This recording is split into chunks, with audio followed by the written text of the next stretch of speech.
Bonjour et bienvenue dans cette nouvelle vidéo d'éducation chez OnePips. Donc ça va vraiment être la dernière vidéo qui va vous permettre du coup de clore le chapitre vraiment sur du coup comment déterminer les biais directionnels, d'accord, à travers les structures. Donc ce dernier chapitre, c'est vraiment du coup la fractalité des structures. Donc il faut savoir que le marché n'est pas unidirectionnel, comme on a pu le voir précédemment. Et de plus, il peut avoir différents sens, donc un sens différent sur deux unités de temps distinctes. Donc il faut savoir que le marché est interconnecté entre les unités de temps.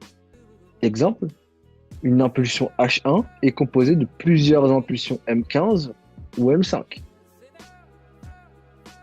Donc pour faire simple, ce qui se passe en grosse unité de temps, donc si vous allez sur les unités de temps, par exemple daily, etc., H1, même H4, etc., d'accord? Ce qui va se passer en grosse unité de temps est enclenché par la petite unité de temps. Et inversement, ce qui va se passer en petite unité de temps est orchestré par la grosse unité de temps. Donc comprenez une chose et retenez vraiment ça. Les unités de temps servent de zoom et de dézoom. D'accord? C'est un zoom et un dézoom. Donc si vous regardez une impulsion H1, si vous y allez en M15, vous allez certes voir plusieurs impulsions, d'accord, qui vont composer cette impulsion H1, mais c'est la même impulsion. C'est pour ça que je parle vraiment de zoom, dézoom. Il faut donc savoir les utiliser à bon escient afin de retirer les bonnes informations qui vont vous aider à comprendre le prix. Donc la compréhension de la fractalité va vraiment vous permettre d'établir des scénarios probables que le marché pourrait effectuer grâce aux diverses informations que peuvent vous procurer ces différentes unités de temps. Donc n'oubliez pas, nous sommes des inspecteurs. Notre but, c'est de déceler les indices. Tous les concepts qu'on a vus jusqu'à maintenant sont à utiliser ensemble, d'accord? Donc, votre but, c'est de tout utiliser, de tous les concepts qu'on a vus depuis le départ, de tout utiliser ensemble pour comprendre l'histoire du marché. Et ça s'applique du coup, bien sûr, à tous les concepts que l'on va rajouter au cours de cette formation. Donc, pour que vous compreniez bien la fractalité, là, j'ai fait des schémas.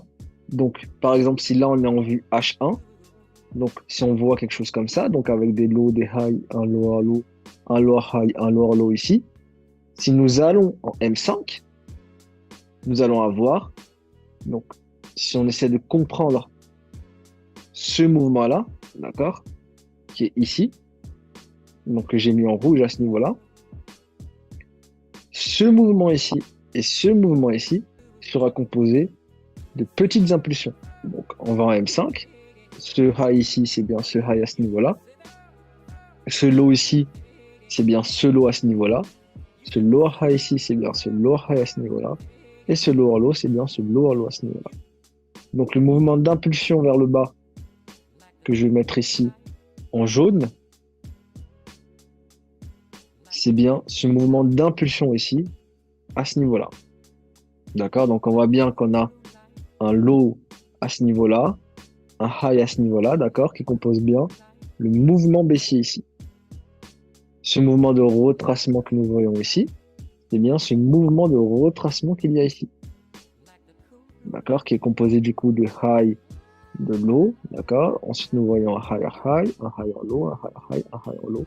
Donc, faut pas oublier impulsion, impulsion, retracement, retracement. D'accord? 80%, 20%, 80%, 20%. Ne vous perdez pas. Vous allez voir beaucoup de high, beaucoup de low, etc. D'accord? Ne vous perdez pas. Gardez en tête le vrai biais directionnel, d'accord? Afin de bien comprendre le marché. Donc, si on monte vraiment, si on va du coup vraiment ça sur un exemple concret. Donc ici, on est sur l'or en mineur, d'accord? Donc on voit bien un low ici, D'accord? Ici, on a un low, un high. Du coup, un higher low, on a un lower high. Donc, on a bien un BOS de retournement qui se fait à ce niveau-là. D'accord? Avec une intention de vente qui se dessine à ce niveau-là. Donc, si nous, maintenant, on essaie de comprendre cette impulsion-là, on voit bien qu'elle est composée de plusieurs petites impulsions. Donc, c'est la même impulsion, hein. On voit ici un lower high. D'accord? On voit bien une cassure ici qui se dessine. Lower low, lower high, lower low, lower high, lower low, lower high, lower low, lower high. D'accord? Donc, on voit ici tous les creux, les sommets qui vont dessiner votre impulsion. Donc, si on fait le comparatif, on a bien ici notre impulsion de vente et on a bien ici, du coup, la même impulsion de vente, mais avec plus de détails. D'accord? Donc, tout ça, c'est un zoom, dézoom. Donc, c'est la même impulsion. C'est ce qu'il faut comprendre. Mais ici, nous allons avoir plus de détails.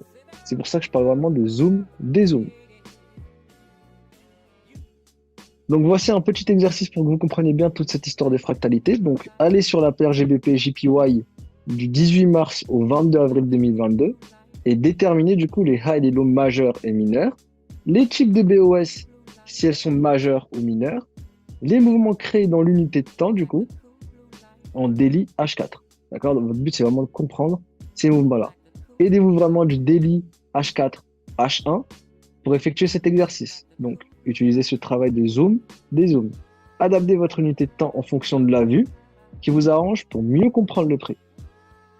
À la fin de cet exercice, vous êtes normalement capable de déterminer dans quel sens vous souhaitez chercher une opportunité. Donc, ça sera tout pour ce chapitre-là sur déterminer son biais directionnel.